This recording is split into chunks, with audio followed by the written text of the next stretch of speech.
Hello guys, आज आमच्याकडे आहे क्रॅब मसाला. तर क्रॅबचा आम्ही रस्सा करत आहोत. तर बघा, हे आम्ही क्रॅब असे साफ केलेले आहेत आणि आपण ते भरणार पण आहोत. जास्त नाही आणले, थोडेच आणले आहेत. तसे ह्याच्यामध्ये आपण बेसन, मसाला, मीठ, हळद, थोडंसं तांदळाचं पीठ, कोथिंबीर, थोडं मिरची आणि मीठ वगैरे सगळं टाकून हे आम्ही भरून बनवतो. तर हे बघा, गॅसवरती आपण पॅन ठेवलेला आहे आणि त्याच्यामध्ये आपण कांदा, थोडंसं तेजपत्ता, थोडंसं अद्रक लसूण पेस्ट टाकलेली आहे, थोडंसं कांदा टाकलेला आहे. ते फ्राय झाल्यानंतर त्याच्यामध्ये आपण मसाला, मीठ, हळद, धनिया पावडर, गरम मसाला हे सगळं आपण टाकणार आहोत.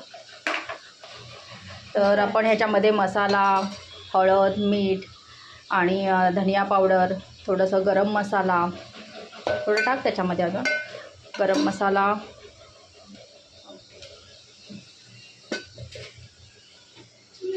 थोडंसं धनिया पावडर हे सगळं टाकून आपण थोडंसं अद्रक, खोबरं आणि कांद्याचं फ्राय करून वाटण केलेलं आहे, तर ते पण आपण त्याच्यामध्ये टाकणार आहोत.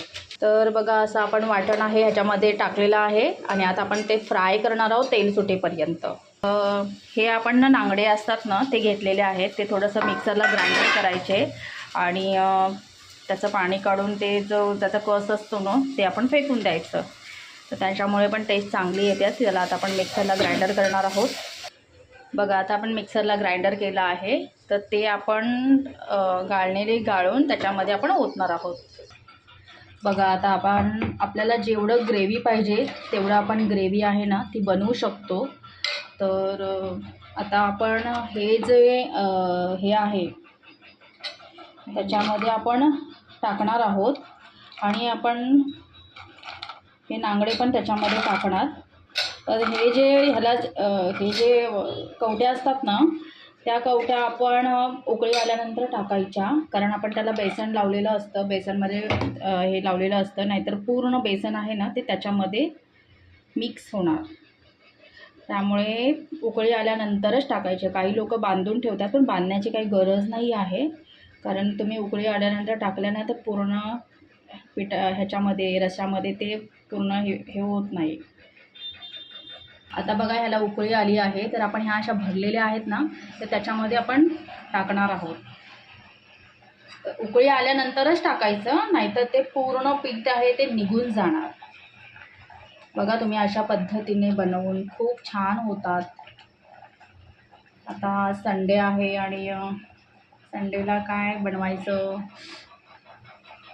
मोठे पण तुम्ही अशा पद्धतीने पीठ लावून तुम्ही भरू शकता. मोठे पण खूप छान लागतात.